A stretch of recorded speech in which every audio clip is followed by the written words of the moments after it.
નમસ્કાર દર્શક મિત્રો, હું છું આશ્લેષા પટેલ અને આપ જોઈ રહ્યા છો અર્થ પડકાર ન્યૂઝ. પ્રાપ્ત માહિતી મુજબ ઈડર તાલુકાના ચાદર ખાતે હાલમાં ત્રિદિવસીય મેળો ચાલી રહ્યો છે, જેનો આજે આખરી દિવસ છે.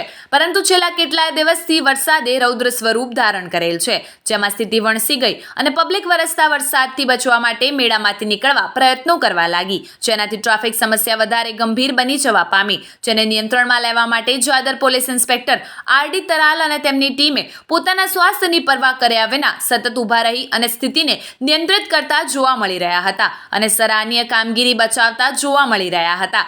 આવા જ અવનવા સમાચારો માટે જોતા રહો અર્થ પડકાર ન્યૂઝ. રિપોર્ટર અમિત જોશી, ઈડર. જોતા રહો અર્થ પડકાર ન્યૂઝ અને અમારી ચેનલને લાઇક, શેર ને સબસ્ક્રાઇબ કરવાનું ભૂલશો નહીં.